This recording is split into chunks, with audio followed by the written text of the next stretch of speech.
Trump اور کیملا Harris میں سے چھوٹی اور بڑی برائی کون؟ تفصیلات جانتے ہیں اس ویڈیو میں۔ رومن کیتھولک مسیحیوں کے روحانی پیشوا پوپ فرانسس نے امریکی صدارتی انتخاب کے امیدوار ڈونلڈ ٹرمپ اور کیملا ہیرس کو چھوٹی اور بڑی برائی قرار دے دیا۔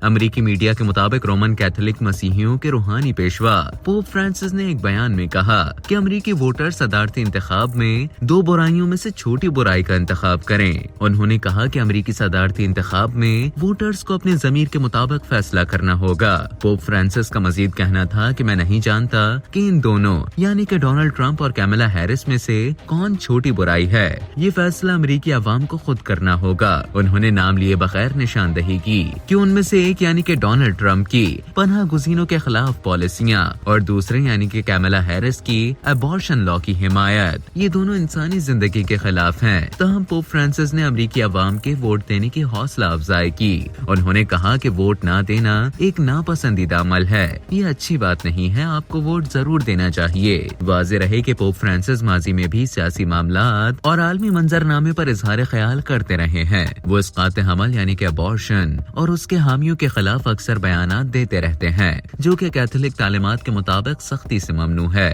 ٹرمپ نے بارہا اپنا یہ وعدہ دہرایا ہے کہ وہ غیر قانونی امیگریشن کے خلاف کریک ڈاؤن کریں گے۔ اپنے تازہ بیان میں انہوں نے کہا تھا کہ اگر وہ دوبارہ صدر منتخب ہوئے تو لاکھوں تارکین وطن کو ملک بدر کر دیں گے۔ یاد رہے کہ پیو ریسرچ کے مطابق امریکی رومن کیتھولک مسیحیوں کی 2020 کے صدارتی انتخاب میں بھی رائے منقسم رہی تھی۔ 2020 کے صدارتی انتخابات میں 50% کیتھولک مسیحیوں نے جو بائیڈن جبکہ 49% نے ڈونلڈ ٹرمپ کی حمایت کی تھی۔